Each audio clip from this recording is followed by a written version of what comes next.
Good morning students. SBP government college Dungarpur की online classes में आपका स्वागत है। आज हम बीए थर्ड ईयर हिस्ट्री में जो आपका वेस्टर्न वर्ल्ड वाला पेपर है उसके एक टॉपिक कृषि क्रांति के बारे में पढ़ेंगे। तो 18वीं सदी में यूरोप की अर्थव्यवस्था को अगर हम देखें तो वो कृषि प्रधान अर्थव्यवस्था थी। यूरोप की ज़्यादातर जनसंख्या गाँव में रहती थी और कृषि पर निर्भर थी।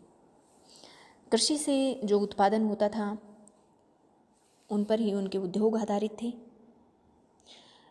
और ज़्यादातर लोग अपने स्थानीय रूप से उत्पादित वस्तुओं का उपयोग करके ही अपना काम चला लेते थे।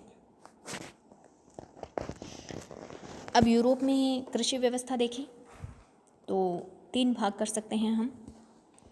एक तो वो पिछड़े हुए क्षेत्र जहाँ कृषि परंपरागत तरीक़ों से की जाती थी, परंपरागत औजार काम में लिए जाते थे कृषि करने के लिए, जिसकी वजह से उत्पादन कम होता था। इसके अलावा वो ज़मीन भी ज़्यादा उपजाऊ नहीं थी, तो उत्पादन की कमी का ये भी एक कारण था। यहाँ के किसान दयनीय अवस्था में थे, यानी उनकी स्थिति अच्छी नहीं थी।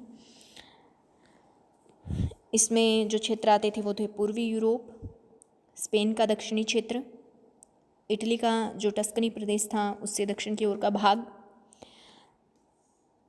अब हम दूसरा क्षेत्र देखें तो इसमें वो क्षेत्र आता था जहाँ उत्पादन तो पारंपरिक तरीक़ों से ही होता था, लेकिन किसानों की स्थिति ठीक ठाक थी।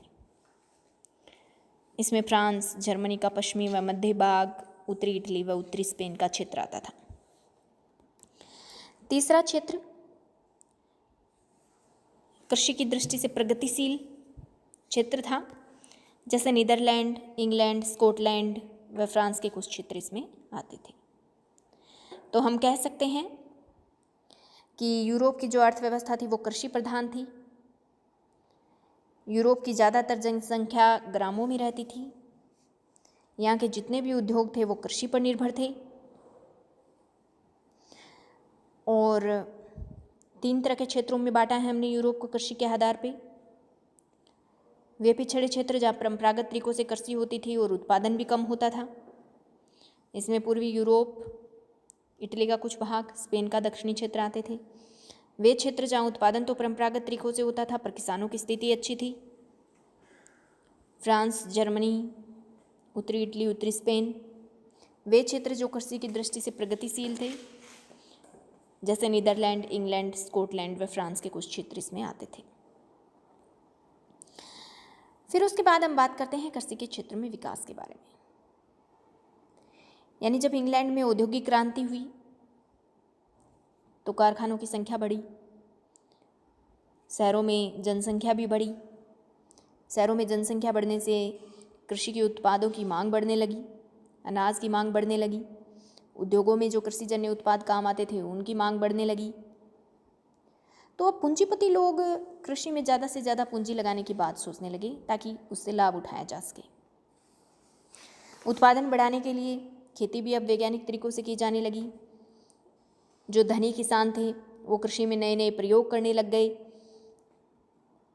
तो इस तरह से कृषि ने व्यावसायिक व वाणिज्यिक स्वरूप ग्रहण कर लिया था। 1701 ईस्वी में जैथरो टल ने सीड ड्रिल मशीन का आविष्कार किया था। ये बीज बोने का यंत्र था, यानी इससे एक लाइन खींचती जाती थी और साथ साथ बीज बोते जाते थे उस लाइन में इस मशीन से। टाउनसेंड ने फसलों को बदल बदल कर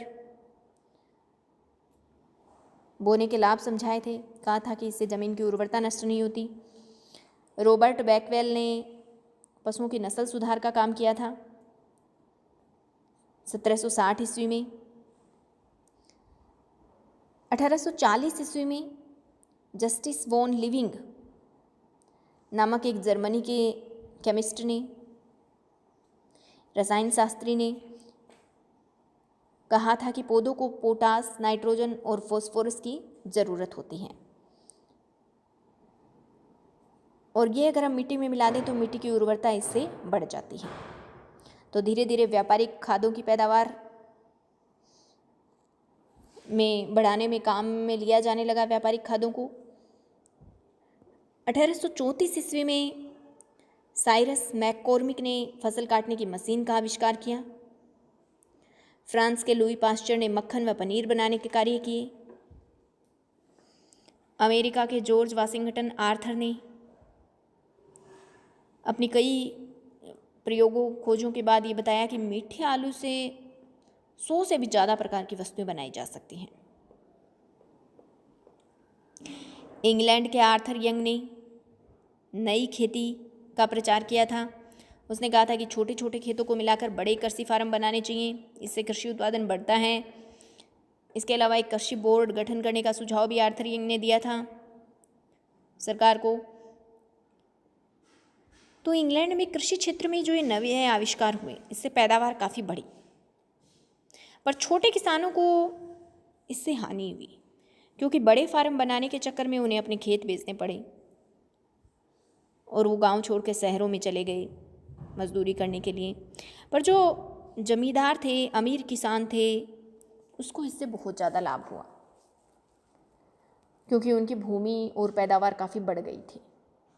और बेचारे जो छोटे किसान थे वो शहरों में जा बसे थे और अब वो भूमिहीन मजदूरों की श्रेणी में आ गए थे। धन्यवाद।